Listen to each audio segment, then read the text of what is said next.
होमज्ञानतिमिरन्धस्य ज्ञानाञ्जनशलाकया चक्षुरुन्मिलितं येन तस्मै श्रीगुरवे नमः।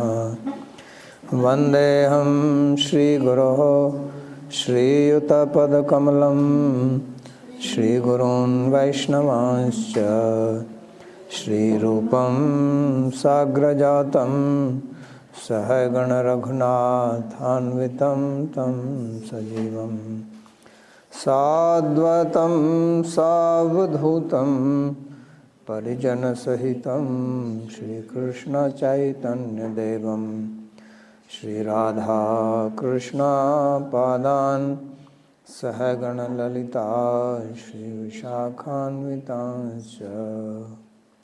हे कृष्णा करुणा सिंधो दीनबन्धो जगत्पते गोपेश गोपिकान्त राधाकान्त नमोस्तुते। तप्त कांचन गौरांगी राधे वृंदावनेश्वरी वृषभानुसुते देवी प्रणमामि हरिप्रिये। नमो महावदान्याय कृष्णा प्रेम प्रदायिने कृष्णाय कृष्णा चैतन्य नाम्ने गौरत्विषे नमः। पंचतत्वात्मकं कृष्णं भक्तरूपस्वरूपकं भक्तावतारं भक्ताख्यं नमामि भक्तशक्तिकं। श्रीकृष्ण चैतन्य प्रभु नित्यानंदा श्री अद्वैत गदाधर श्रीवासदि गौरभक्तवृंद। हरे कृष्णा कृष्णा कृष्णा हरे हरे हरे राम राम राम हरे हरे। जन्माद्यस्य यतोऽन्वयादितरतश्चार्थे सुभिज्ञस्वराट् तेने ब्रह्महृदाय आदिकवये मुह्यन्ति यत्सूरयः। तेजो वारिमृदां यथा विनिमयो यत्र त्रिसर्गो मृषा धाम्ना स्वेन सदा निरस्तकुहकं सत्यं परं धीमहि। नारायणं नमस्कृत्य नरं चैव नरोत्तमं देवीं सरस्वतीं व्यासं ततो जयमुदीरयेत्। स्वस्ति अस्तु विश्वस्य खलः प्रसीदतां ध्यायन्तु भूतानि शिवं मिथो धिया। मनश्च भद्रं भजतादधोक्षजे आवेश्यतां नो मतिरप्यहेतुकी। श्रीमद् भगवद गीता के इस प्रवचन में आप सभी का स्वागत है और हम अध्ययन कर रहे हैं द्वितीय अध्याय के 11वें श्लोक से।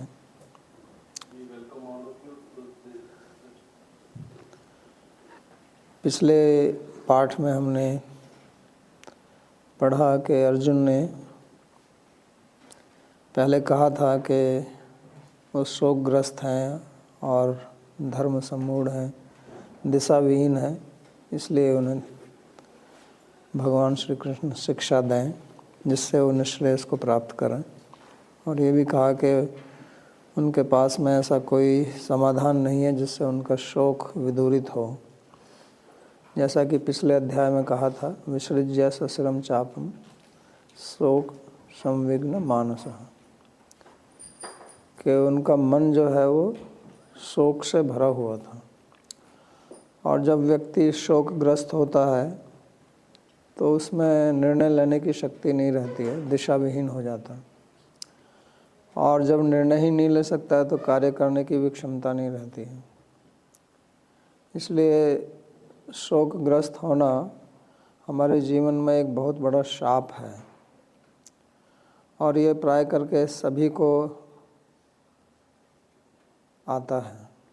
कभी ना कभी हमारे जीवन में जो अविद्या से परे हैं उनको छोड़कर बाकी सभी को कभी ना कभी कुछ शोक का सामना करना पड़ता है।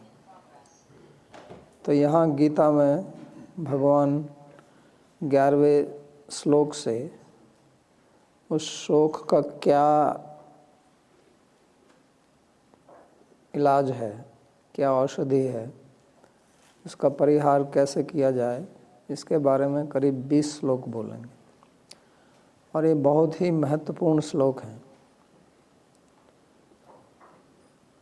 अर्जुन ने कहा था कि आप मुझे शिक्षा दीजिए, लेकिन साथ में ये भी कहा कि मैं युद्ध नहीं करूँगा। न्यायोत सहित गोविंद उक्त्वा तूष्णम बभूव है।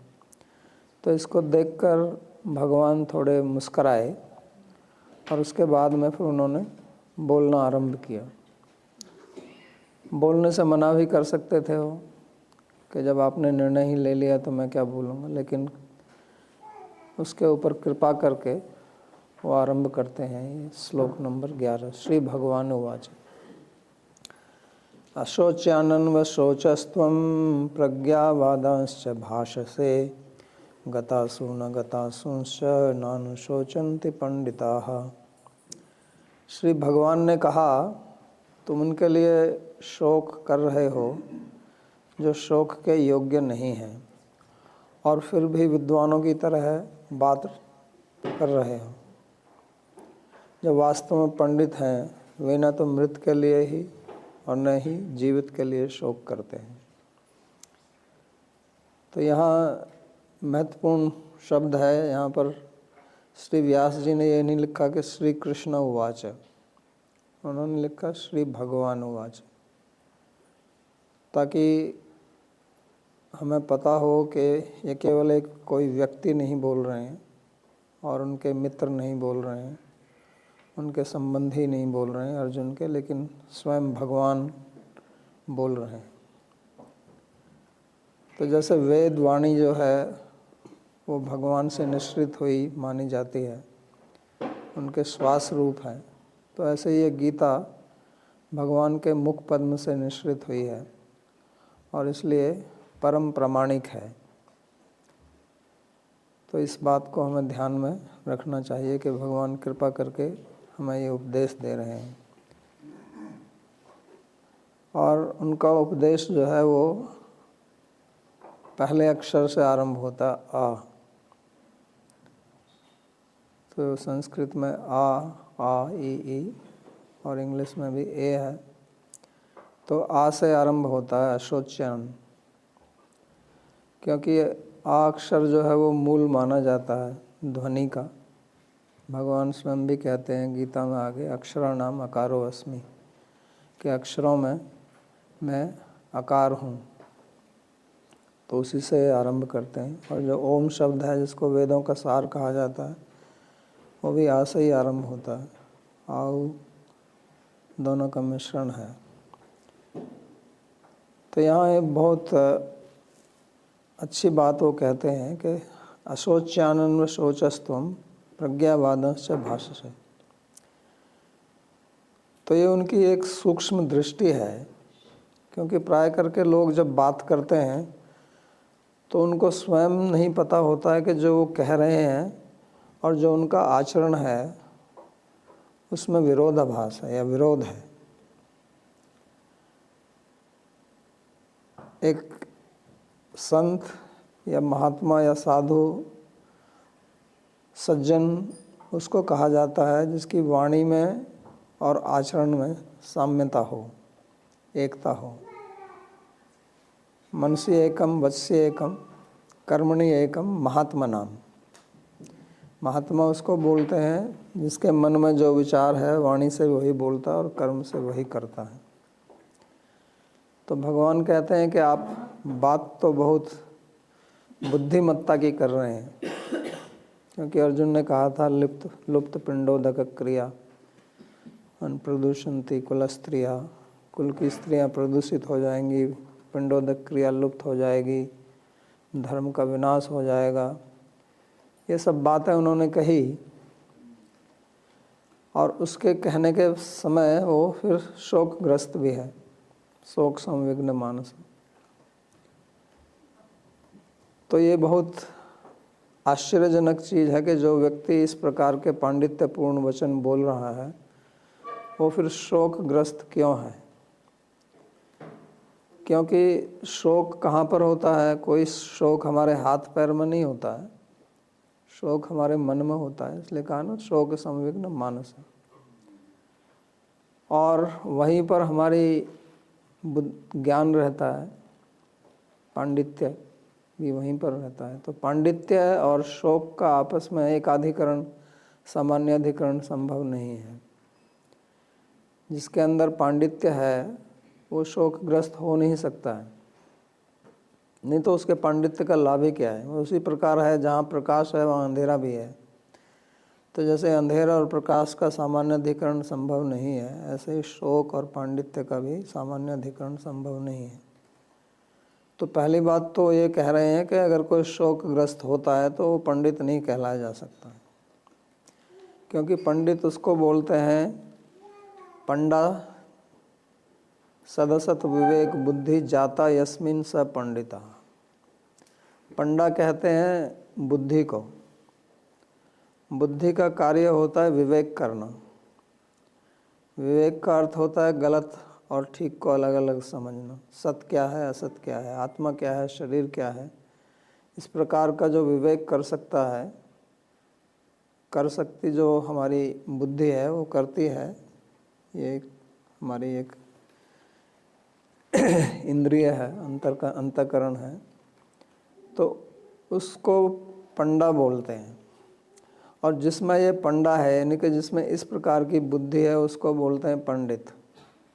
पंडित ऐसा नहीं है आजकल जो जन्म से ब्राह्मण है उनको पंडित कहते हैं। वो ब्राह्मण है जन्म से, पंडित नहीं है अगर इस प्रकार का ज्ञान नहीं है। तो पंडित पहले उन्हीं को बोलते थे जो ज्ञानवान पुरुष होते थे।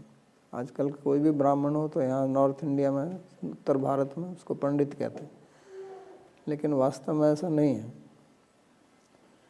तो इसलिए भगवान कहते हैं यहाँ पर कि तुम बात तो पंडितों जैसी कर रहे हो और फिर शोकग्रस्त भी हो रहे हो।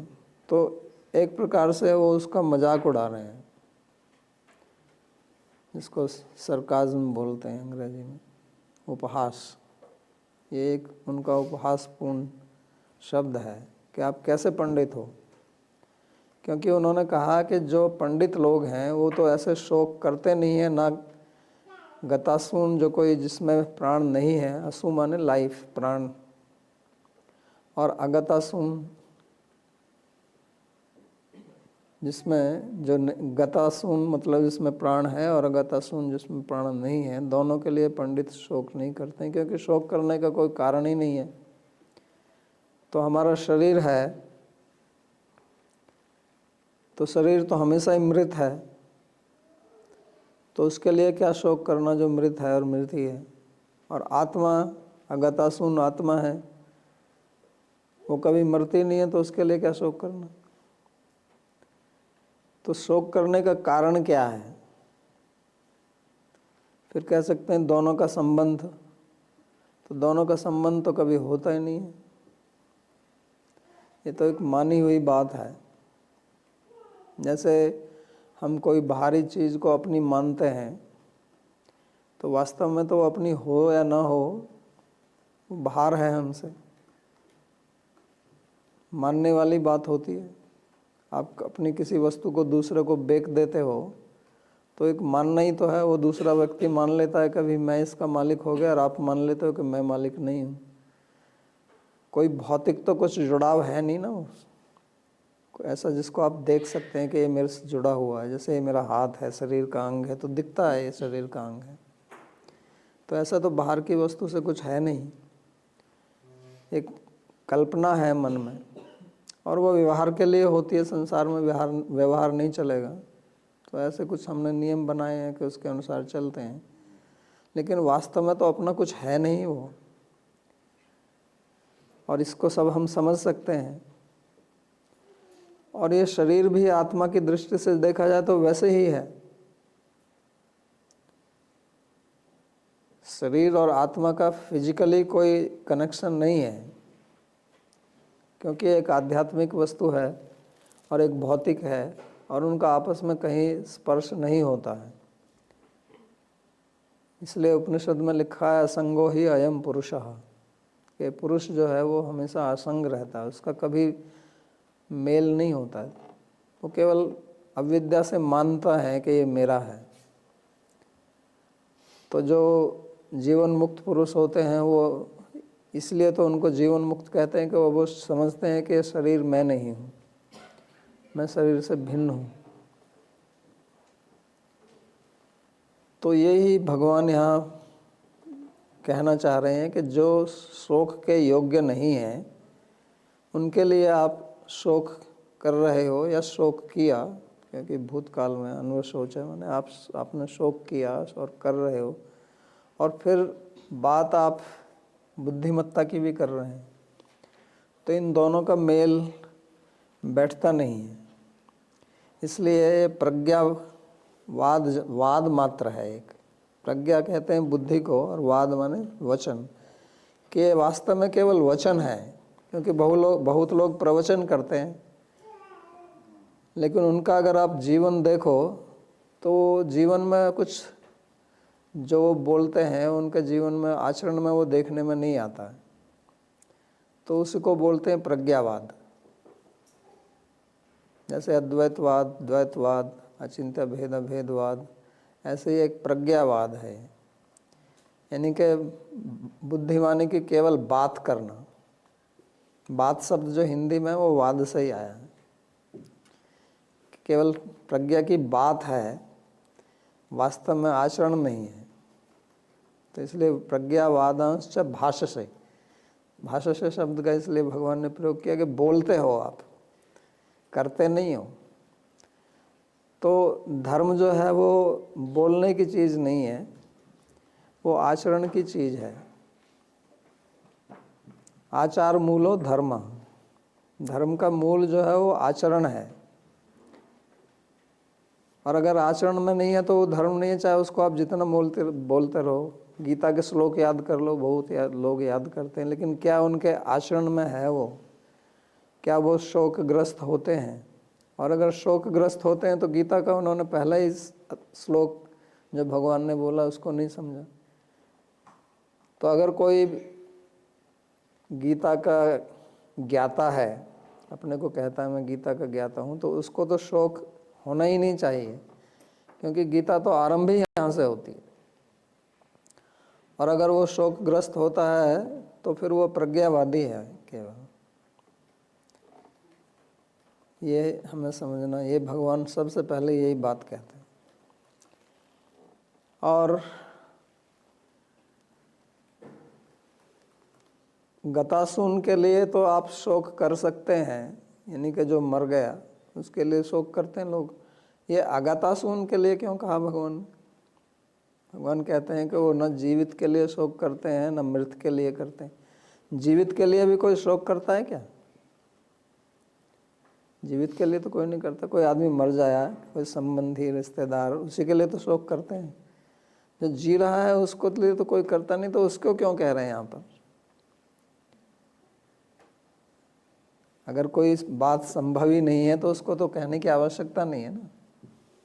अगतासूंश्च नानुशोचन्ति, पंडित लोग जीवित के लिए शोक नहीं करते, वो तो मूर्ख भी नहीं करता, तो उसमें बड़ी बात क्या है? तो अगतासून का मतलब है यहाँ पर कि आप उनके लिए शोक कर रहे हैं कि जैसे अब सब मर गए, जो बाद में रह जाएंगे वो शोक करेंगे फिर, कि वो कैसे रहेंगे। जैसे पहले उन्होंने कहा ना कि भी सब मर जाएंगे, स्त्रियां दूषित हो जाएंगी, तो उनके लिए भी तो आप शोक कर रहे हो ना, जो मरे नहीं हैं। तो उनके लिए वो कहते हैं कि जो पंडित लोग हैं वो ना गत के लिए ना अगत के लिए, किसी के लिए नहीं करते। या गतासून, अगतासून का अर्थ है शरीर और आत्मा।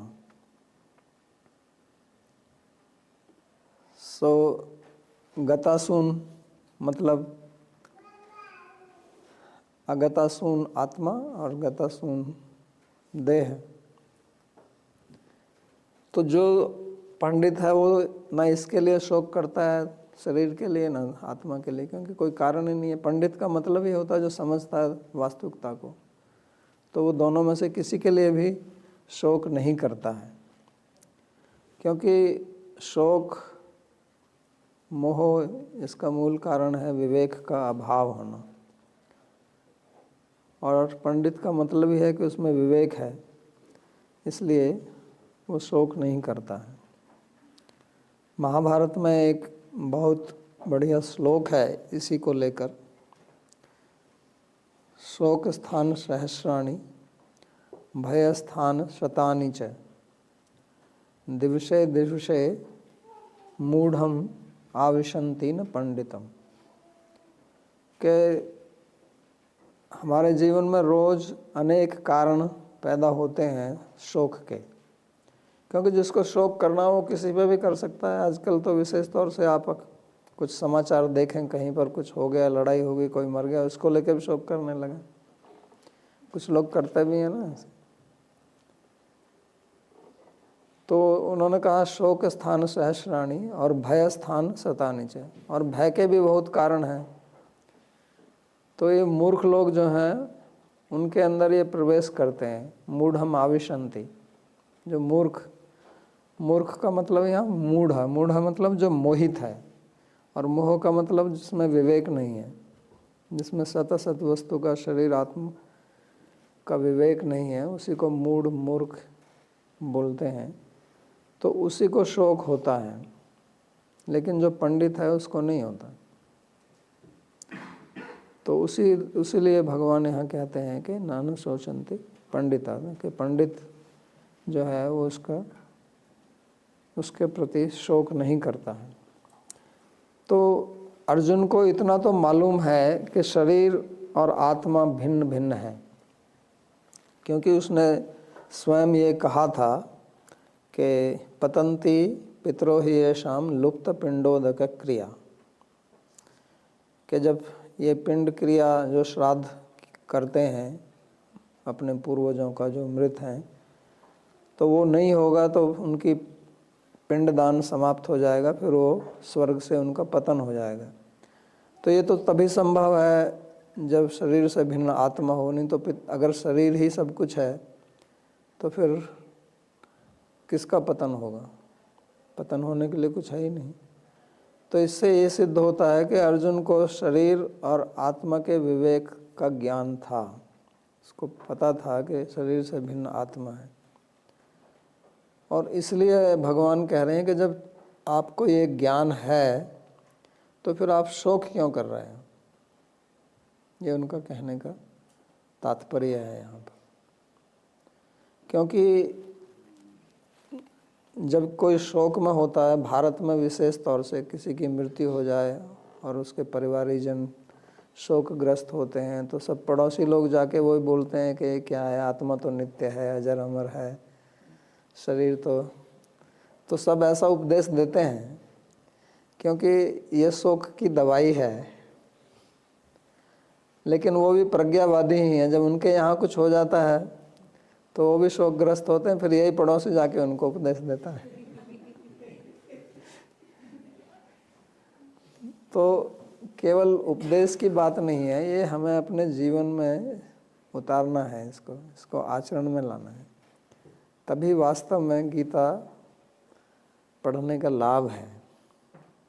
तो इसलिए इस प्रवचन श्रृंखला का नाम हमने रखा था गीता और हमारा जीवन, क्योंकि ये हमारे जीवन में उतरनी चाहिए, इसका हमें लाभ होना चाहिए। क्योंकि शोक करने का कोई कारण नहीं है। भगवान आगे एक वचन कहेंगे, तस्माद अपरिहार्य अर्थे ना तुम शोचितुम अर्हसि। ये शोक के ऊपर बहुत चर्चा करेंगे, क्योंकि ये बहुत महत्वपूर्ण है, बहुत लोगों को होता है, और उसका ये रामबाण है। ये भगवान के जो 20 श्लोक हैं यहाँ पर, इनको अगर कोई ठीक से समझ ले तो उसको फिर शोक हो नहीं सकता है, संभावना नहीं है।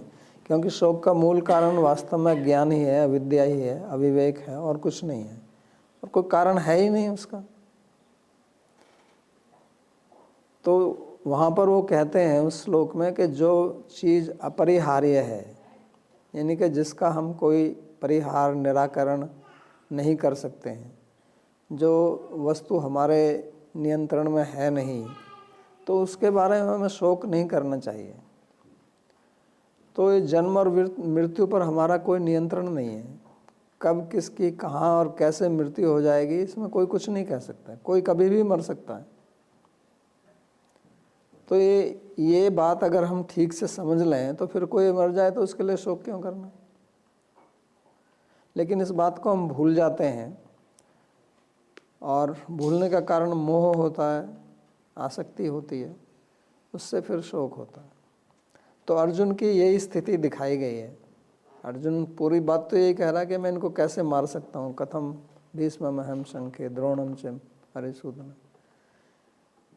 तो गुरून् हत्वा ही महानुभावान् श्रेयो भोक्तुम भैक्ष्यमपि लोके। मैं इनको मारना नहीं चाहता। मृत्यु को लेकर ही तो शोक की बात आई है यहाँ पर, और तो कोई कारण नहीं। लेकिन मृत्यु तो जिसकी होनी है उसकी होगी। अगर ये युद्ध नहीं करते हैं तो उसके क्या वो मरेंगे नहीं? अगर युद्ध में नहीं मरते हैं तो वैसे नहीं मरेंगे क्या? तो फिर कोई कह सकता है कि जब मरेंगे तब मरेंगे, उनको मारना क्या? मारना इसलिए कि वो अधर्म का कार्य कर रहे हैं, उनका क्षत्रिय होने के नाते उसका धर्म है। लेकिन मृत्यु को तो कोई रोक नहीं सकता है, और जब कोई रोक नहीं सकता है तो उसमें शोक क्यों करना है? सूर्य पूर्व से निकलता है, पश्चिम में छिपता है। जब सूर्य छिपने लगे और आप बैठ के रोने लगें, अरे ये तो सूर्य छिप गया, अब क्या होगा? वो तो नियम है प्रकृति का, रोज ही छिपता है, तो उसमें रोना क्यों है? तो हम कोई तो रोता नहीं है उसके लिए। तो ये शरीर और आत्मा दोनों एक साथ इसी प्रकार ही हैं। कुछ समय के लिए आती हैं और उसके बाद में उनका वियोग हो जाता है। और जब साथ में रहते तब भी वास्तव में कोई संयोग होता नहीं है, क्योंकि आत्मा का किसी भी वस्तु से, किसी भी भौतिक वस्तु के साथ में संयोग संभव नहीं है। जैसे पुस्तक टेबल पर रखी हुई है तो दोनों में संयोग संबंध है, ऐसे आत्मा का शरीर के साथ में कोई संयोग संबंध नहीं है, समवाय संबंध नहीं है। ये दो ही मुख्य संबंध है, दोनों में से कोई भी नहीं। तो जो इस चीज़ को जानता है वो शोकग्रस्त हो ही नहीं सकता है। और अगर होता है इसका मतलब वो जानता नहीं है, क्योंकि जानने क्या है, जानना दो स्तर पर होता है। इसको समझना बहुत आवश्यक है। एक हमको प्रत्यक्ष होता है ज्ञान का, एक प्रत्यक्ष होता है विषय का। ये बहुत गूढ़ विषय है, थोड़ा समझने में कठिन है। कि जब हम शब्द से सुनते हैं, जैसे कोई कहता है कि भारत की राजधानी दिल्ली है, तो आप ये जब वाक्य सुनते हैं तो वाक्य का तो आपको प्रत्यक्ष होता है, भारत की राजधानी दिल्ली है। ये तो आप कान से सुनते हैं, और कान हमारी इंद्रिय है, और इंद्रियों से हम जो भी ग्रहण करते हैं वो प्रत्यक्ष होता है। जैसे आँख से हम प्रत्यक्ष देखते हैं, नाक से प्रत्यक्ष घ्राण गंध का ग्रहण करते हैं, जीभ से हम स्वाद का प्रत्यक्ष करते हैं। हालांकि लोग हिंदी में प्राय करके प्रत्यक्ष का मतलब केवल आँख से देखना ही समझते हैं, लेकिन प्रत्यक्ष हमको 5 इंद्रिय से होता है। बाह्य इंद्रियां जितनी भी हैं उनसे जो हम ज्ञान प्राप्त करते हैं वो प्रत्यक्ष होता है। तो ज्ञान तो प्रत्यक्ष होता है, लेकिन ज्ञान का जो विषय है वो प्रत्यक्ष नहीं होता है। तो एक है ज्ञान का प्रत्यक्ष, एक है ज्ञान के विषय का प्रत्यक्ष। जब हम कहते हैं कि भारत की राजधानी दिल्ली है, तो यहाँ इस वाक्य से जो मेरे को ज्ञान हो रहा है वो तो प्रत्यक्ष ही हो रहा है। मैं सुन रहा हूँ उसको, उस वाक्य का अर्थ मैं समझता हूँ। वाक्य का अर्थ नहीं समझूंगा तो मेरे को ज्ञान भी नहीं होगा। तो मैं वाक्य के अर्थ को समझता हूँ, वो समझना जो है वो तो प्रत्यक्ष ही है, लेकिन उसका जो विषय है वो प्रत्यक्ष नहीं है। दिल्ली थोड़े मेरे को प्रत्यक्ष दिख रही है। दिल्ली तो जहाँ है वहाँ, जब मैं वहाँ जाऊँगा तभी उसका प्रत्यक्ष करूँगा। तो विषय का प्रत्यक्ष नहीं हो रहा है, केवल ज्ञान का प्रत्यक्ष हो रहा है। लेकिन अगर मैं उसको देख लूँ तो मेरे को फिर विषय का भी प्रत्यक्ष हो जाता। तो क्या होता है कि लोग ज्ञान का प्रत्यक्ष करते हैं, विषय का प्रत्यक्ष नहीं करते हैं, इसलिए वो आचरण नहीं करते। तो जो साक्षात्कार है वो विषय का करना, तो पहले शब्द से हमको जो ज्ञान होता है इसलिए उसको इनडायरेक्ट नॉलेज बोलते हैं, क्योंकि वो इनडायरेक्ट नॉलेज विषय के संबंध को लेके, और जब विषय का प्रत्यक्ष हो जाता है तब वास्तविक में उसको बोलते हैं कि इसको अनुभव है। दो शब्द जो प्रयोग करते हैं, प्रत्यक्ष और फिर उसका अनुभव होना। तो इस ज्ञान जो यहाँ पर है इसका अनुभव हम हो, क्योंकि जब अनुभव हो जाएगा तब आप उसके अनुसार आचरण करेंगे। जैसे आपको कोई कहे कि अग्नि में अपनी उंगली डालोगे तो जलेगी और कष्ट होगा, तो ये बात आप सुनकर इसका ज्ञान हो गया आपको, लेकिन आपको अगर उसका अनुभव नहीं है तो आप शायद डाल सकते हैं उसे, लेकिन अगर एक बार आपने डाल ली, अनुभव हो गया, अब नहीं डालोगे। तो अनुभव जो है उसका बहुत महत्व है, और आध्यात्म का वास्तविक सार जो है उसको अनुभव करना ही है। जो भागवत में कहते हैं, व्यास जी पिबत भागवतम रसमालयम, इसको पियो, यानी कि इसको अनुभव करो। तो ये अनुभव के योग्य ये ज्ञान है, केवल ये शाब्दिक ज्ञान नहीं है, लेकिन अनुभव करना है इसको। और जब इसका हमको अनुभव होगा तभी हमको इसका फ़ायदा होगा, इसमें रस आएगा। फिर हम जीवन में कभी शोकग्रस्त नहीं होंगे। और जब तक अनुभव नहीं है तो वो उसको सुनी सुनाई बात है, सुन लिया, लेकिन जब वो परिस्थिति हमारे ऊपर आएगी तो हमारे संस्कार उद्बुद्ध हो जाएंगे, फिर हम वही करेंगे जो बाकी दूसरे जो नहीं जानते हैं वो कर रहे हैं, कोई अंतर नहीं रह जाता। तो इसी बात का अंतर दिखाने के लिए, इस भेद को दिखाने के लिए भगवान ने ये वाक्य बोला है, अशोच्यानन्व शोचस्त्वम प्रज्ञावादांश्च भाषसे गतासून गतासूंश्च नानुशोचन्ति पंडिता। कि जो पंडित लोग हैं, जो विद्वान लोग हैं, जो जानकार हैं, जो विवेकी हैं, वो किसी भी चीज़ के लिए शोक नहीं करते हैं, क्योंकि शोक करने के लिए कुछ है ही नहीं। क्योंकि हमारा इस किसी भी चीज़ से कोई भी वास्तविक संबंध है ही नहीं। जितने भी संबंध हैं वो कल्पित हैं और वो स्थायी कभी है नहीं। कोई भी संबंध इस संसार में स्थायी नहीं है। तो जब हम इस बात को जानेंगे तो फिर शोक नहीं करेंगे। तो अब जो है वो अपना ज्ञान देना आरंभ करते हैं भगवान 12वें श्लोक से। तो सबसे पहला जो ज्ञान वो देते हैं वो यही है कि हमारी कभी मृत्यु नहीं होती है। क्योंकि अर्जुन का शोक जो है वो मृत्यु के लेकर था कि सब मर जाएंगे तब क्या होगा। तो इसलिए वो कहते हैं न त्वे वाहम जातु नासम न त्वम ने मे जनाधिपाः न चैव न भविष्याम सर्वे वयमतः परम। ऐसा कोई समय नहीं था जब मेरा, तुम्हारा एवं इनमें से किसी भी राजा का अस्तित्व नहीं था। भविष्य में भी हमसे किसी का अस्तित्व कभी समाप्त नहीं होगा। तो पहली बात तो ये समझनी है कि हमारी कभी मृत्यु होती ही नहीं है, यानी कि वास्तव में मृत्यु नाम की कोई चीज़ है नहीं। तो ये सबसे बड़ी खुशखबरी है, ब्रेकिंग न्यूज़ है जैसा बोलते हैं। तो भगवान सबसे पहले ब्रेकिंग न्यूज़ देते हैं कि बच्चा, मृत्यु तो किसी की होती नहीं है। क्योंकि कोई भी व्यक्ति ये नहीं कह सकता है कि मुझे मृत्यु का अनुभव है। कोई भी आप में से ये नहीं कह सकता कि मैंने अपनी मृत्यु का अनुभव किया है। कोई नहीं कह सकता ये बात। तो जब आपने जिस चीज़ का कभी अनुभव नहीं किया है उसके लिए आप चिंता क्यों करते हैं। और आपने ही नहीं, किसी ने भी नहीं किया है, ना आपने किया है ना किसी और ने किया है। कभी किसी ने मृत्यु का अनुभव किया ही नहीं है। तो कहेंगे नहीं, मृत्यु तो होती रहती है, दूसरों की देखते हैं हम। ना जो दूसरों की देखते हैं वो भी उनकी मृत्यु नहीं है।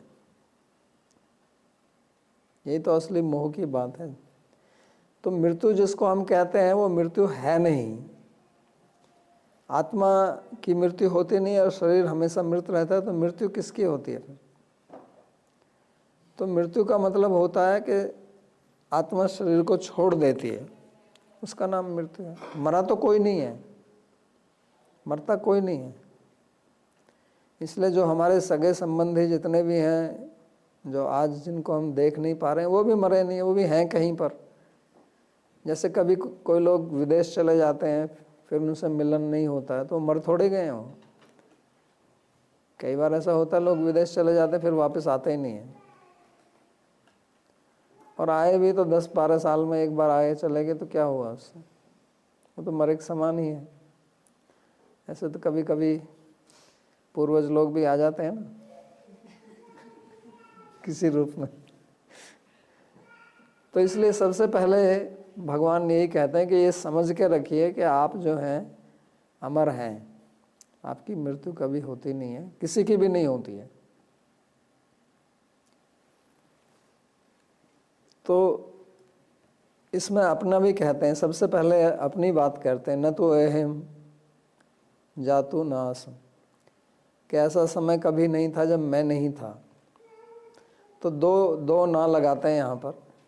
ऐसा नहीं कह रहे कि मैं सदा था, ऐसे ना कहने की जगह के वो कहते हैं ऐसा कभी नहीं था जब मैं नहीं था।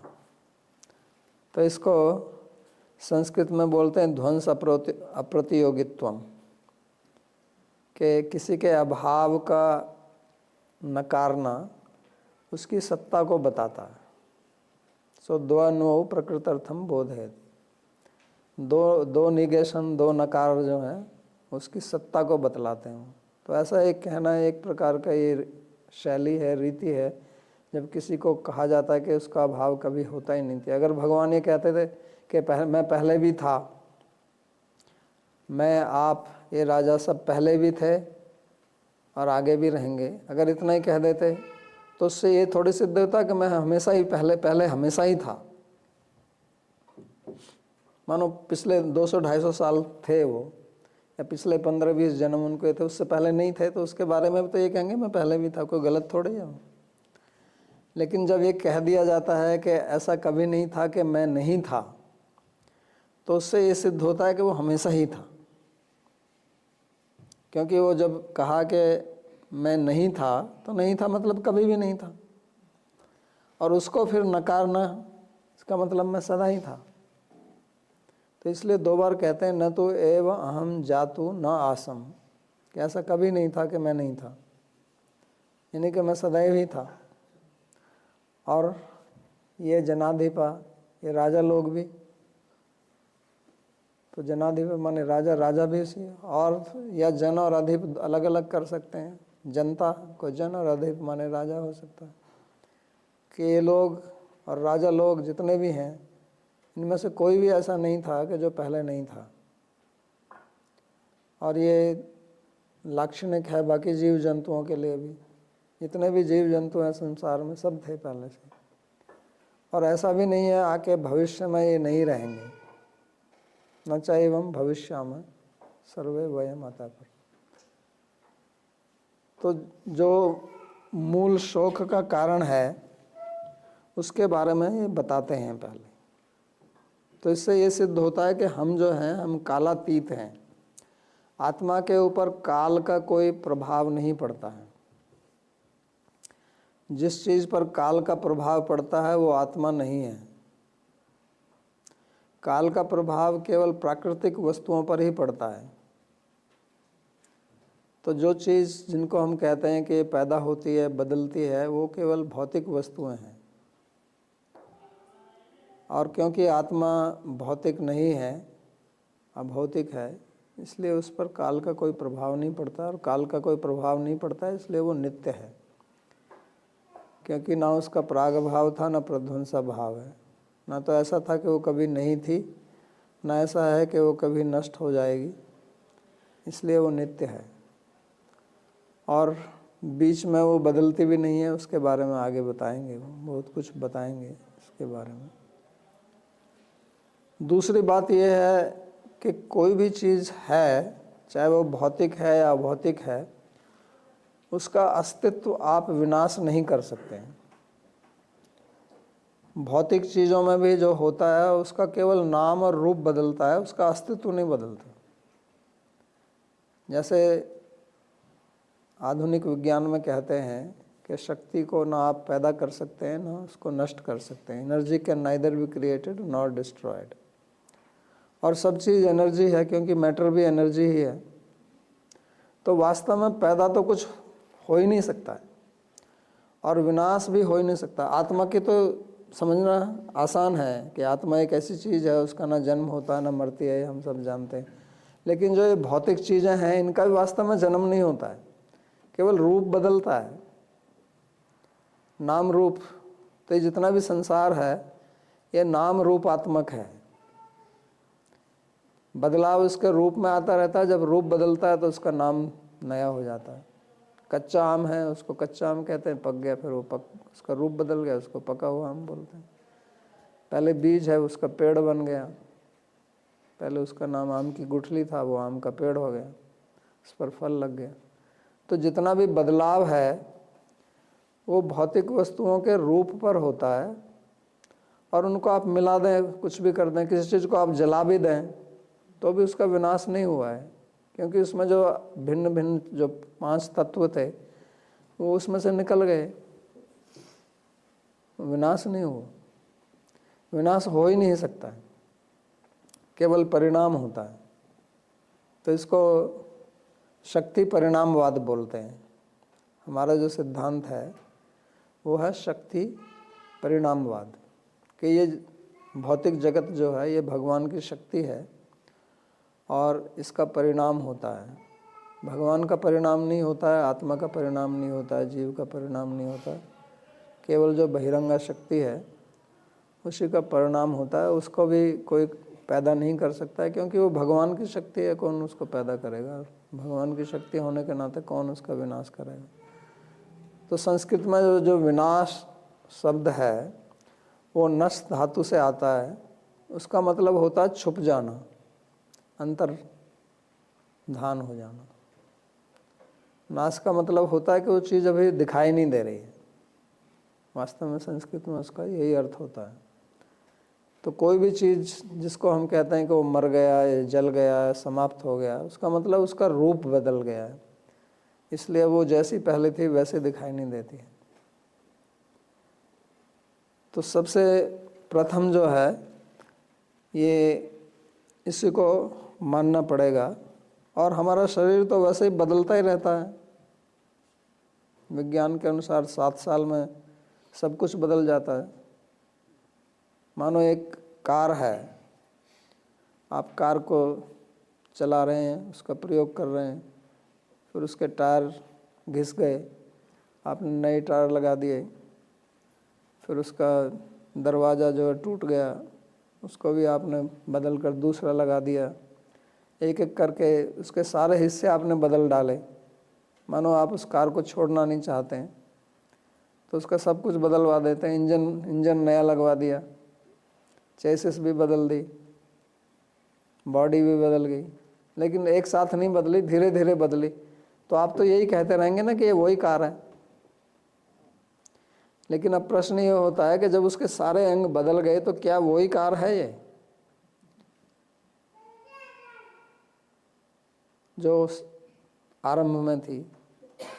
तो ये केवल आपके मन में है ये बात कि ये वही कार है। वास्तव में तो उस कार का कुछ रहा नहीं, इसमें एक एक हिस्सा आपने बदल दिया तो वही तो नहीं रहा। तो उसी प्रकार हमारा शरीर में जितने भी कोशिकाएं हैं वो 7 वर्ष के अंदर सारी नई बदल जाती हैं, नई आ जाती हैं, पुरानी चली जाती हैं, एक एक करके धीरे धीरे। तो वही तो नहीं रहा। लेकिन क्योंकि ये देखने में पहले जैसा लगता है हम कहते हैं वही है, लेकिन वास्तव में वो शरीर तो गया। तो हम इसके लिए तो रोते नहीं हैं कि वो शरीर मर गया। वास्तव में तो मर ही गया वो, तो उसके लिए कोई शोक नहीं करता। शरीर में अब कोई ये कह सकता है कि अगर हम ये शरीर नहीं है तो इस शरीर में हमको सुख दुख की अनुभूति क्यों होती है। जैसे अगर आप कार में बैठे हुए हैं और कार के ऊपर कोई पत्थर मार दे तो कार को पत्थर लगता है, आपको तो नहीं लगता, तो आपको तो चोट नहीं आती, आपको तो कष्ट महसूस नहीं होता है ना। कार का शीशा टूट गया मानो, तो आपको कष्ट तो नहीं होता। तो इसी प्रकार अगर मैं शरीर नहीं हूँ तो फिर शरीर में जब कुछ सुख दुख होता है तो उसकी अनुभूति मेरे को क्यों होती है? मेरे को तो नहीं होनी चाहिए ना। ये प्रश्न कोई उठा सकता है कि ये जो आप बार बार कह रहे हो कि आत्मा इससे भिन्न है, ये है वो है, तो फिर हमें अनुभूति क्यों होती है उसकी? इससे तो यही सिद्ध होता है कि मैं शरीर ही हूँ। तो उसका कारण जो है वो उसमें आसक्ति है। अगर आपकी कार जो है बहुत महंगी कार है, आजकल महंगी महंगी कारें आती हैं, मेरे को तो पता नहीं उनकी कितनी कीमत है। तो अगर आपकी बहुत महंगी कार है, टेस्ला वेस्ला जो क्या है मैं जानता नहीं, नाम ही सुना है मैंने, तो वो उसमें अगर कोई पत्थर मार दे तो आपको ऐसे ही लगेगा जैसे आपके हृदय पे पत्थर मार दिया किसी ने। वास्तव में तो कार में ही मारा है, आपको नहीं मारा, लेकिन आपको ऐसे लगेगा क्योंकि जितनी ज़्यादा महंगी कार होगी उतनी उसमें आपकी आसक्ति रहेगी। तो ऐसा मैंने अनुभव किया था। एक बार मैं स्विट्ज़रलैंड में था, सुजनी भी थी वहाँ पे, मनु था। तो मैं इनके घर से ट्रेन स्टेशन, मेरे को ट्रेन पकड़नी थी, तो इन कार में ले गए। जब मैंने कार का दरवाज़ा खोला तो वहाँ दूसरी कार खड़ी हुई थी, उसमें एक आदमी बैठा हुआ था। तो मैंने खोला तो दरवाज़ा केवल उसकी कार को जो है स्पर्श कर गया, ऐसा नहीं कि ज़ोर से लगा। पार्किंग थी तो थोड़ी पास में थी, तो दरवाज़ा खोला तो दरवाज़ा उसकी कार को स्पर्श किया। तो आदमी इतना नाराज़ हुआ कि जैसे मैंने उसको थप्पड़ मार दिया हूँ।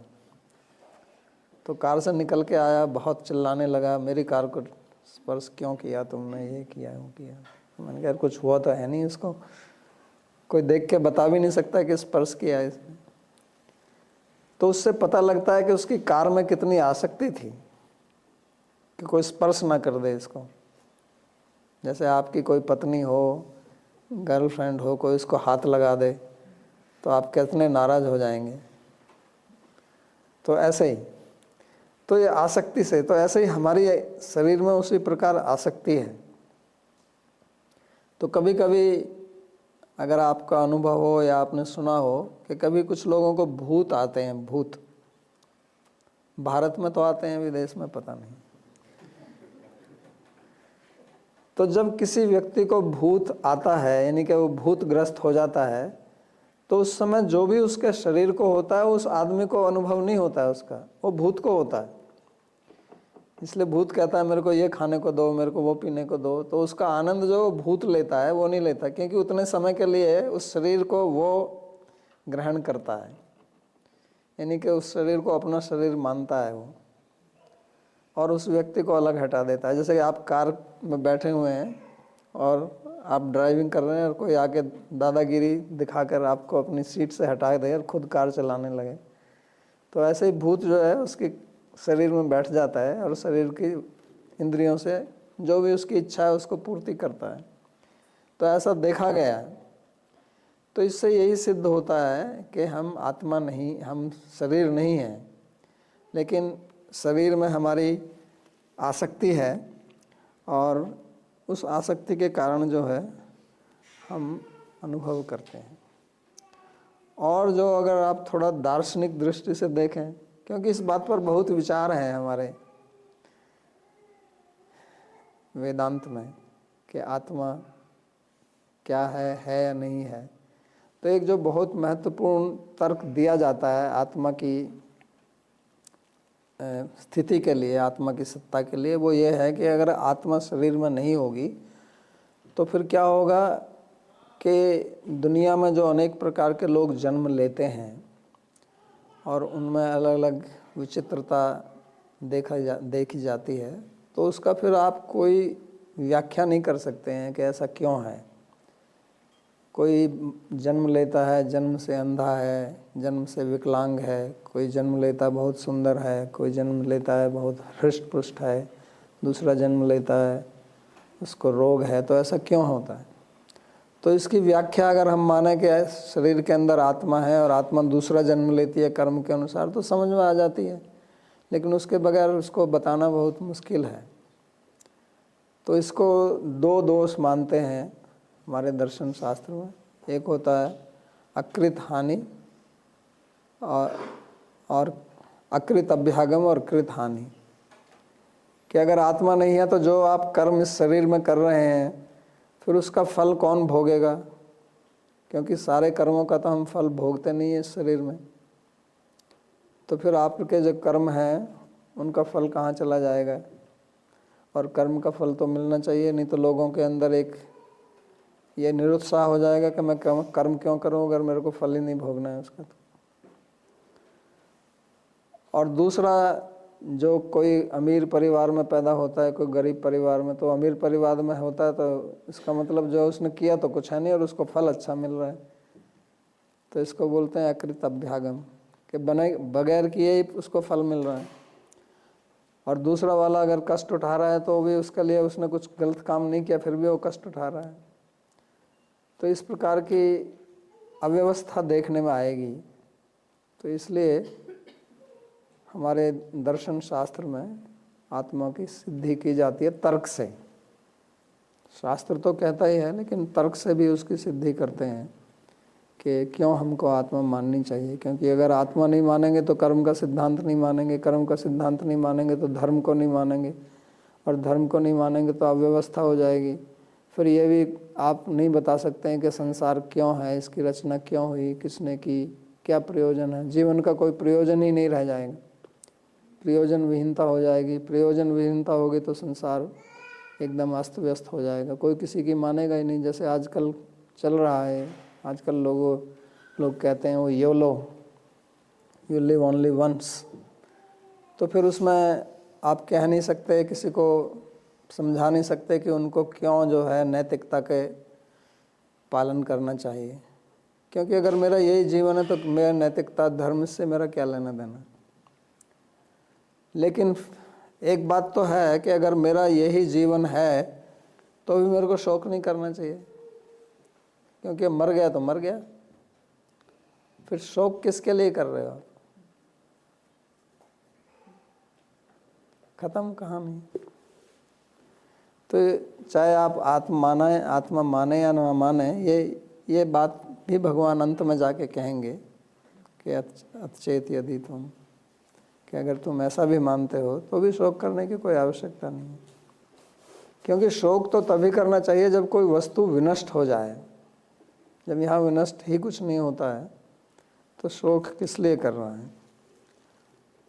ये प्रश्न सुकरात से पूछा गया था। सुकरात ने जब जहर पिया, जब उसको ये दंड दिया गया जहर पीने का, तो जहर पीने के बाद में भी वो खुश था। तो उसका एक मित्र था कीटो, उसने उससे पूछा कि यार तुम तो मरने जा रहे हो, अभी तुम इतने खुश क्यों हो। तो सुकरात ने यही जवाब दिया कि अगर मेरी सत्ता इस शरीर से भिन्न है तो मैं मरूंगा नहीं, तो इसलिए क्यों दुखी हूँ। और अगर शरीर से भिन्न मेरी कोई सत्ता नहीं है तो किसके लिए शोक करूँगा। तो इसको बोलते हैं पांडित्य, इसको बोलते हैं विवेक, कि उसके अंदर इस प्रकार का विवेक था कि शोक क्यों करूं मैं, क्या कारण है। लेकिन प्राय करके जब किसी की मृत्यु पास में आती है तो लोग बहुत डर जाते हैं और बहुत बेचैनी उनको होती है कि सब कुछ चला जाएगा। तो वो केवल अविवेक के कारण होता है, आसक्ति के कारण होता है, और उसमें कोई आध्यात्मिक दृष्टि नहीं रहती है। तो इन दो श्लोकों में भगवान ने यही बताया है। शोक की जो है वो एक दवाई देते हैं, यहाँ से आरंभ करते हैं। तो आज का प्रवचन यहीं समाप्त करते हैं। किसको कोई प्रश्न पूछना हो तो पूछ सकते हैं।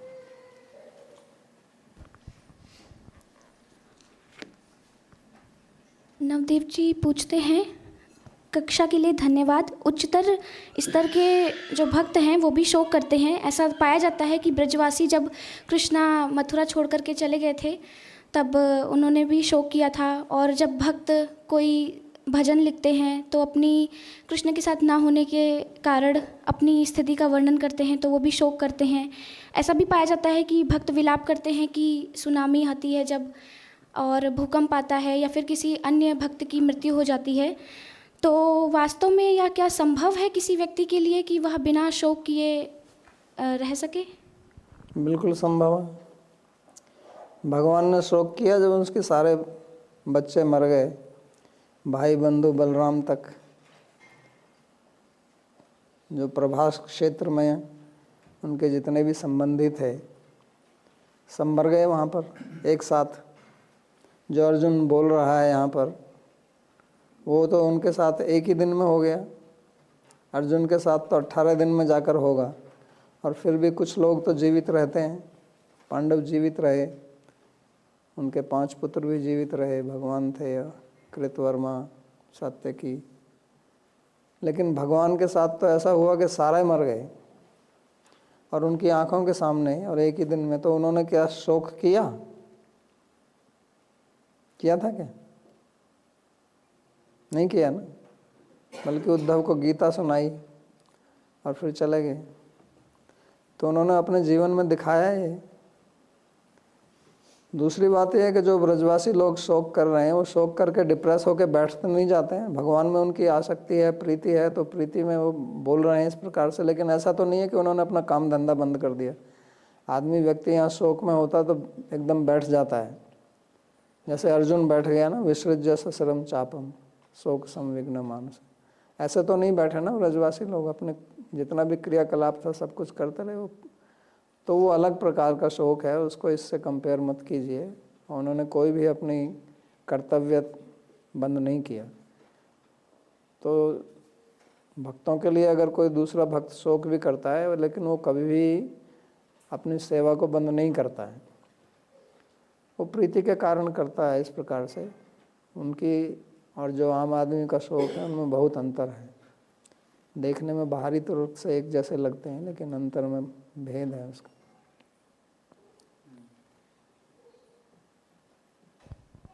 नवदेव जी पुनः पूछते हैं कि व्यक्ति किस प्रकार से आध्यात्मिक जीवन का अनुभव करता है। कई बार हम सुनते हैं, प्रोत्साहित भी करते हैं और इसके बारे में बातें भी करते हैं, परंतु जब अवांछनीय परिस्थितियों का सामना करना पड़ता है तो हम अपने गुणों तथा संस्कारों से प्रभावित होकर के कार्य करते हैं। तो कलयुग के जीव के लिए क्या आशा है? भगवत गीता सुनते जाइए, उसी के लिए तो बोल रहे हैं। अभी तो आज पहली बार आरंभ किया भगवान ने उपदेश। सब बताएंगे ये सब क्या करना। पहले ज्ञान प्राप्त कीजिए, क्योंकि आदमी ज्ञान प्राप्त करता नहीं है, ठीक प्रकार से समझ आती नहीं है और केवल लग जाता है कुछ साधना में। तो साधना से पहले उसको समझिए। आत्मावारे द्रष्टव्य, श्रोतव्य, मंतव्य, निधिध्यासितव्य। पहले श्रवण कीजिए, उसके बाद उस पर मनन कीजिए, अपनी शंकाओं का समाधान कीजिए, फिर निधिध्यासन कीजिए। निधिध्यासन माने साधना। प्राय करके क्या होता है कि श्रवण करते नहीं हैं लोग। मनन की तो बात बहुत दूर है, ठीक से श्रवण नहीं करते हैं, बस बता दिया ये करो वो करो, उसमें लग गए। तो बाद में आता है। पहले आप समझिए, उसके सिद्धांत को ठीक से समझिए। प्रश्न है, राधे राधे महाराज जी। जब मैं ज़्यादा पाठ पूजा करती हूँ तब जीवन में परेशानियाँ आती हैं। जब पाठ पूजा नहीं करती तब मस्त रहती हूँ, क्यों महाराज जी? जीवन पाठ पूजा करती हो तो मस्त रहती हो, तो मस्त रहो फिर आप। आपको जब शौक आएगा तब आना।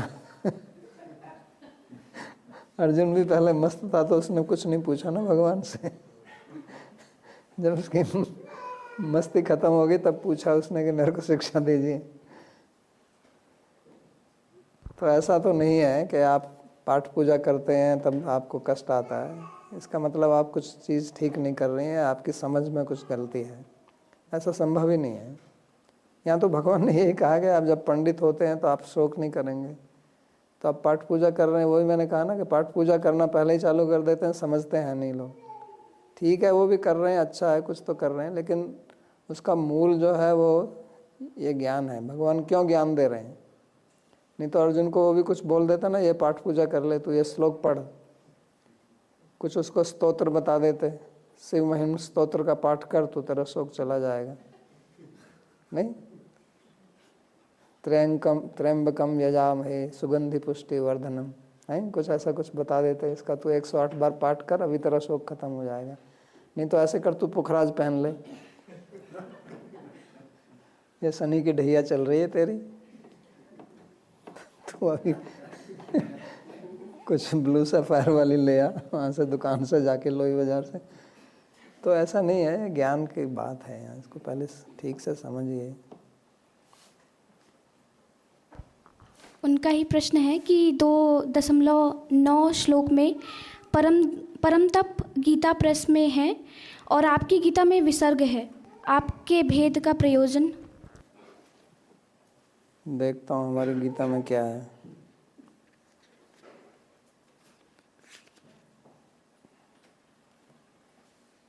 दो नौ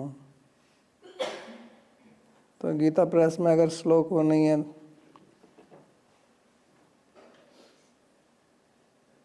इसको दो तरह से समाधान किया जा सकता है। अगर उस विसर्ग नहीं है तो उसको फिर परंतप, आप उसका अर्थ करेंगे धृतराष्ट्र, कि संजय धृतराष्ट्र को परंतप कह रहा है, हालांकि परंतप शब्द का प्रयोग अर्जुन के लिए है। और दूसरा यह है कि विसर्ग होना चाहिए, गलती से नहीं है, होना चाहिए। संदीप जी अपना प्रश्न पूछिए।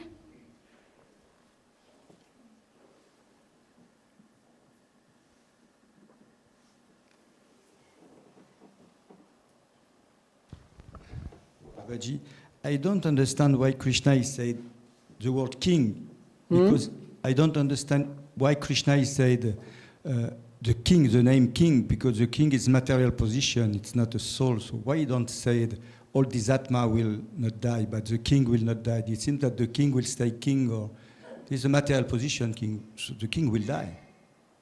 Yeah, king will also not die, because king is not the body. Body cannot function without Atma. So because when he is saying this, Atma is not visible. उनका प्रश्न ये है हिंदी में, you understand? He is showing, because he is showing these kings, they will also not die. It was never that they did not exist. So he is pointing to them. Otherwise, how can he point to Atma? Atma is not visible. So what is visible is referring to that. He can say the Atma of this king. No, he can say that, but that's what he means. It will become clear more later on. But if he starts saying like this, then he will say, what is Atma? So first he is saying that these people whom you see, they also don't die. Then he starts explaining. Then he will say, there is a body, there is Atma. It's coming. तो उनका प्रश्न है कि भगवान ने जनाधिपा शब्द क्यों प्रयोग किया। उनको कहना चाहिए कि आत्मा नहीं मरती है, क्योंकि आत्मा नहीं मरती है तो अर्जुन भी जानता है। अर्जुन ऑल्सो नोज दैट आत्मा does not die, because he himself said लुप्त पिंडोदक क्रिया। But now he is referring that this bodies they will not dying, the body is dead.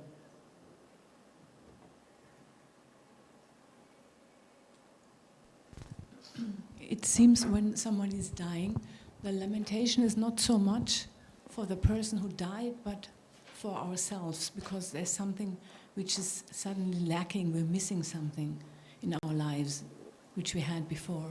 So what would you advise a person who is suffering?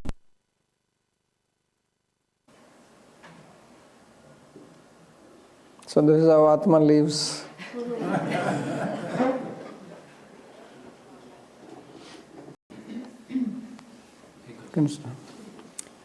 तो उनका प्रश्न ये है कि कोई हमारा संबंधी अगर मर जाता है तो जो व्यक्ति शोक कर रहा है वो उसके लिए नहीं कर रहा है जो मर गया है, वो अपने लिए कर रहा है, क्योंकि जो व्यक्ति मर गया उसके साथ में उसका संबंध समाप्त हो गया, तो उसको उसकी रिक्तता, उसका अभाव महसूस होता है। तो अगर उसके पास में ज्ञान है तो उसको ये जानना चाहिए, जो जैसा भगवान कह रहे हैं कि ना तो वह व्यक्ति मरा है और जो ये देह और आत्मा का संबंध है ये कभी भी टूट सकता है। तो अगर मेरे को ये पता है कि ये कभी भी हो सकता है, जैसे मैंने उदाहरण दिया कि सूर्य जो है वो छुपता है शाम को, तो क्योंकि मेरे को पता है, मैं रोज़ रोज़ देखता हूँ, तो मैं उसके लिए रोता नहीं हूँ। तो अगर मेरे को पता है कि व्यक्ति इस शरीर को कभी भी छोड़ सकता है, तो ये बात अगर मेरे अंदर ठीक से बैठी हुई है तो वो छोड़ देगा, तो उसके लिए मैं शोक नहीं करता था, क्योंकि तो होना ही था। कब होना था उसका हमें पता नहीं है। सूर्य के विषय में समय निश्चित है, हम जानते हैं कि कब सूर्य छुपेगा, लेकिन किस व्यक्ति की कब मृत्यु होगी उसका कोई निश्चितता नहीं है। लेकिन हमें अगर ये भी पता है कि निश्चित नहीं है, तो फिर हम उसको भी समझेंगे कि इसके लिए हमें शोक नहीं करना।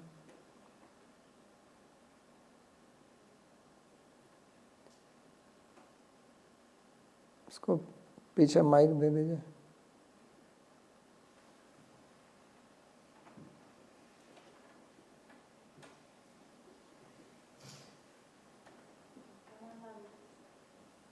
प्रणाम बाबा जी।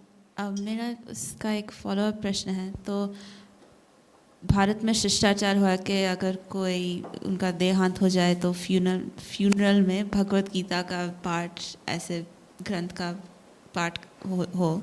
लेकिन मरने के बाद या मरने के समय? मरने के बाद, सॉरी, बाद में। लेकिन जैसे विदेश में या पाश्चात्य देशों में अब जब भारतीय लोग भी वहाँ रहते हैं, तो अगर किसी का रिश्तेदार समाप्त हो जाए और हम भगवत गीता से उनको एडवाइस दें या पाठ करें, तो भले वो उसमें श्रद्धा है, वो अच्छा नहीं लगता है। वो बोलते हैं कि इतना कठोर चित्त हो, ऐसे आप लोग कहते हैं, भले भी सत्य हो। तो इन परिस्थितियों में क्या करना चाहिए? तो ऐसी परिस्थिति में उनको उपदेश मत कीजिए, क्योंकि जिन लोगों की आसक्ति रहती है उस आसक्ति को आप तोड़ना चाह रहे हैं भगवत गीता का उपदेश देके, तो उनको अच्छा नहीं लगेगा वो। तो जो जैसी उनकी मानसिक स्थिति है उसी के अनुसार आपको उनको बात करनी चाहिए। और ज़्यादा उपदेश ना देके थोड़ा बोलिए कि ये तो संसार में होता है, सबके लिए ही होता है, इसको कोई रोक नहीं सकता। इतना इस प्रकार से आप कह सकते हैं, क्योंकि उतना तो सब मानते ही हैं, चाहे वो भगवान में विश्वास करें ना करें। लेकिन अगर आप बिल्कुल जैसे मैंने प्रवचन किया इस प्रकार का प्रवचन करेंगे, तो लोग जो हैं वो फिर अप्रसन्न हो जाते हैं, कहते हैं कि ये हमारी भावना को नहीं समझ रहे हैं।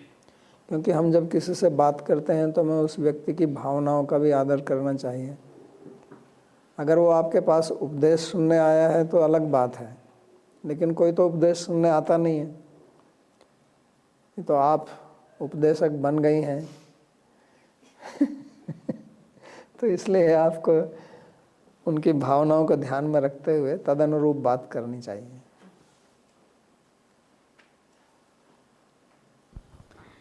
मोहिनी जी पूछती हैं कि आप समझा सकते हैं कि संयोग संबंध और समवाय संबंध में क्या? जैसे चीनी में मिठास वो समवाय संबंध से है, और पुस्तक के ऊपर जो मेज पर जो पुस्तक रखी है वो संयोग संबंध है। संयोग संबंध जो है वो अनित्य होता है, समवाय संबंध नित्य होता है। प्रश्न है, महाराज जी मेरा एक ही लड़का है, बहुत समझाने पर भी शादी नहीं कर रहा, इसलिए मैं दुखी रहती हूँ। उसको कैसे समझाऊं कि वो विवाह कर ले? आपने विवाह किया तो आप प्रसन्न हैं? पूछिए, बताइए। आपने विवाह किया तो क्या आप प्रसन्न हैं? जवाब दे रहे हैं क्या?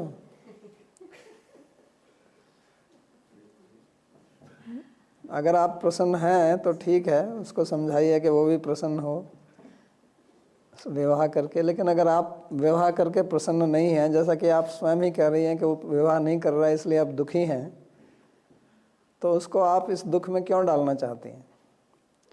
ये बड़ी विडंबना है हमारे भारत में कि लोग शादी करते हैं और खुद दुखी रहते हैं शादी करके।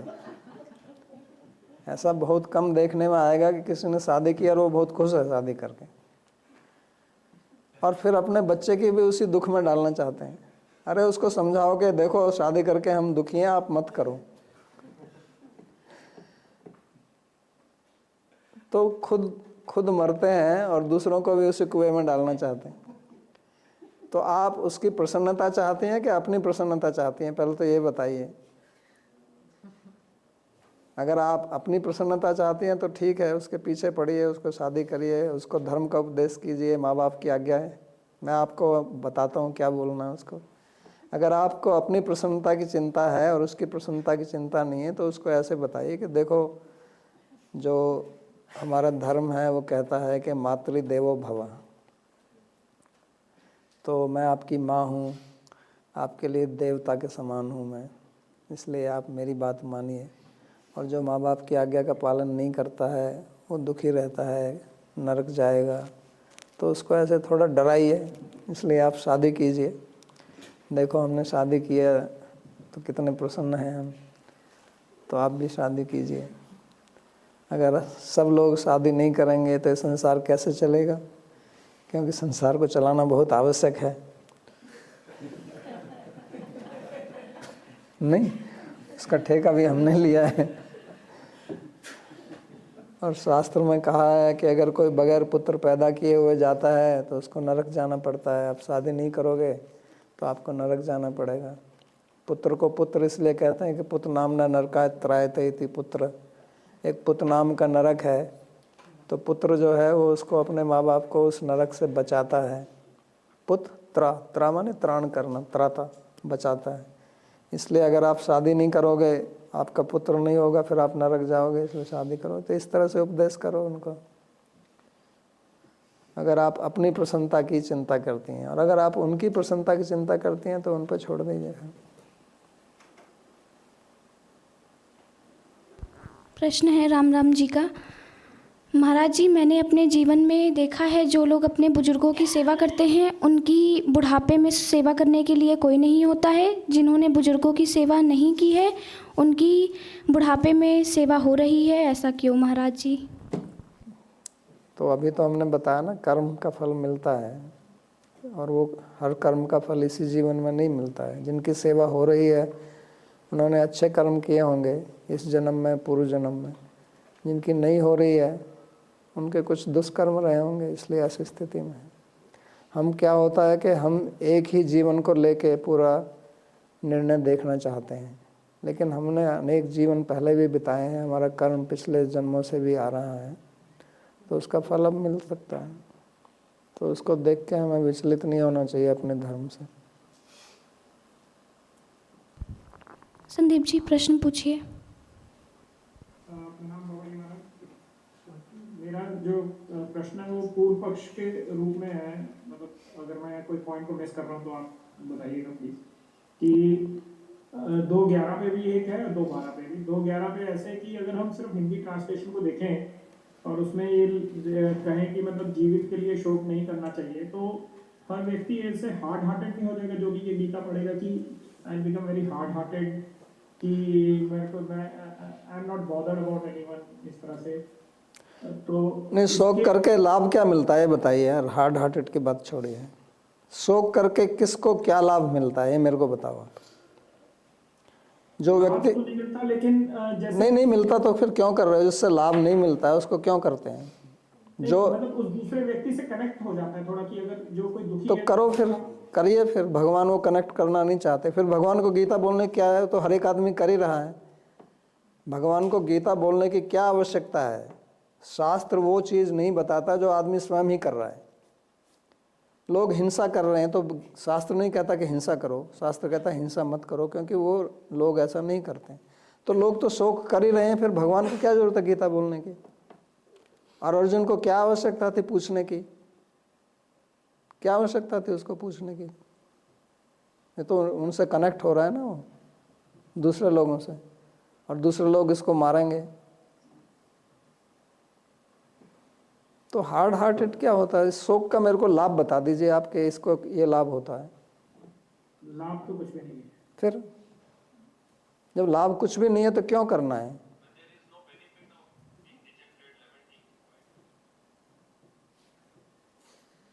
उसका लाभ नहीं है, चलो लाभ नहीं है तो भी आप कर सकते हैं, कुछ काम ऐसे भी करते हैं जिससे लाभ नहीं होता, लेकिन उससे नुकसान है।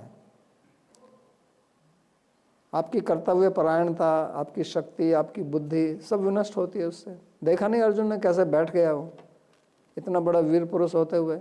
जो भी आदमी शोकमग्न होता है वो ऐसे ही बैठ जाता है, तो उससे क्या लाभ होता है? आपका जप, ध्यान, पूजा पाठ सब समाप्त हो जाएगा शोक में। तो उससे कुछ लाभ होता नहीं है और नुकसान होता है। तो मेरे को बताइएगा कौन बुद्धिमान आदमी? फिर ठीक है आप कीजिए, लेकिन अपने को पंडित मत बोलो फिर कि मैं गीता जानता हूँ, मैं गीता पढ़ता हूँ, मैं गीता पे प्रवचन भी करता हूँ। आपने भी तो बहुत प्रवचन किए हैं गीता के ऊपर, नहीं? तभी तो आपसे पूछ रहा हूँ मैं कोई पॉइंट मिस कर गया हूँ तो मतलब आपसे तो मैंने भी तो बता रहा। तो ये हार्ड हार्टेड की बात नहीं है। जिन लोगों को नहीं सुनना है उनको मत सुनाइए, वही तो मैंने उनको बताया। लेकिन यहाँ अर्जुन सुनना चाहता है भाई, उसने कहा मेरे को आप उपदेश कीजिए। जो दूसरे लोग हैं जो उनको मैं थोड़ी कह रहा हूँ कि सबको जाके गीता का उपदेश करो आप, ये अपने लिए आपको, आप शोक मत करो। दूसरों को जाके दिखाना है थोड़ा, तो ऐसे थोड़ा एक्टिंग कर लो, क्या है उसमें? भाई एक्टिंग भी तो कर सकते हो ना आप। आपके पड़ोसी की किसी की मृत्यु हो गई, आपके किसी रिश्तेदार की मृत्यु हो गई, आप जानते हैं कि इनके सामने अगर मैं शोक प्रकट नहीं करूँगा तो लोग सोचेंगे तो बहुत हार्ड हार्टेड है। तो अंदर से तो आपका शोक है नहीं, तो बाहर से थोड़ा दिखा दीजिए, उसमें क्या है? ऐसे तो मैंने देखा है कि कितनी बार के कोई मर जाता है, स्त्रियां आती हैं दूर से, विशेष तौर से सब बात करती हुए आएंगे, जब वो घर पे पहुंचेंगे तब रोना चालू कर देंगे। वो बिल्कुल दिखावा है वो, लेकिन वो उसी तरह से। और कई जगह तो आप हायर कर सकते हैं, किराए पर ला सकते हैं रोने के लिए। हालांकि शास्त्र में ये लिखा है कि कोई व्यक्ति मर जाए, उसके पीछे अगर कोई आंसू गिराता है तो मरे हुए व्यक्ति को आंसू पीने पड़ते हैं, ऐसा लिखा है शास्त्र। लेकिन अब ये प्रथा हो गई है कि कोई मर गया, उसके पीछे कोई रो नहीं रहा है, तो यार ये तो बड़ी गलत बात है, रोना चाहिए। तो लोग रोना ही तो करते हैं, दिखाते हैं रोना। तो अगर लोगों को ये अच्छा लगता है तो आप दिखा दीजिए, उसमें क्या है? हम भी बोल देते हैं ऐसे, it is very sorry to hear that she died, he was a nice person, तो आदमी खुश रह जाता है। अब अंदर से तो हमें सॉरी वॉरी कुछ हो नहीं रहा है, लेकिन बाहर से कहने में क्या जाता है? कुछ मेरा घटता है क्या? वचन का दरिद्रता, संस्कृत में कहावत है कि वचन में कंजूसी क्यों दिखानी भाई? बोल दो, ओ आई रियली फील सॉरी। ठीक है, वो आदमी को सुनना है तो अच्छा लगता है लोगों को सुनने से। अब सॉरी वॉरी तो कुछ फीलिंग होती नहीं है, तो अब क्या करें? मैं कहूँ कि आई डोंट फील सॉरी, तो आदमी नाराज हो जाएगा। तो कह दो, उसमें क्या है? तो आप भी ऐसे ही कर दो, क्या है? चलो ये बात तो समझ में आ गई। अभी 2:12 के ऊपर जैसे अगर हमारा कभी विनाश नहीं होता आत्मा के स्तर पे, और लेकिन हमारा एक्सपीरियंस, अनुभव तो यही है कि चाहे हम किसी भी योनि में जब जन्म लेते हैं, हमें पीछे का कुछ भी याद नहीं होता। इवन जब हम लिबरेटेड भी हो जाएंगे, मतलब तब भी हमें वहाँ पीछे का तो कुछ एक नई बिगनिंग है, हर टाइम पे एक नई बिगनिंग है। इसलिए तो बता रहे हैं, अगर आपको याद रहता तो उनको कहने की क्या जरूरत थी? यार तुम वही बात कर रहे हो, भगवान तो वही बता रहे हैं जो आपको पता नहीं है। अगर ये आपको याद ही रहता तो वो क्यों कहते फिर? ये नहीं, मेरा पूर्व पक्ष के रूप में प्रश्न ये था कि अगर हर समय नई बिगनिंग है तो नई बिगनिंग नहीं है। नई बिगनिंग है कि आपको याद नहीं है। बिगनिंग तो कुछ है ही नहीं, न जायते म्रियते व कदाचिन, उसकी बिगनिंग है ही नहीं। अनादि है। नत्वे वाहम जातु नासम मैंने बताया ना, वो ध्वंसा भाव का प्रतियोगी है और प्राग भाव का भी प्रतियोगी है, मतलब वो उसका ना आदि है ना अंत है। तो कुछ फ्रेश व्रेश कुछ नहीं है। आगे बोलेंगे ना पुराणम के पुराण है, ओल्ड। ठीक है, चलो प्रार्थना के श्लोक।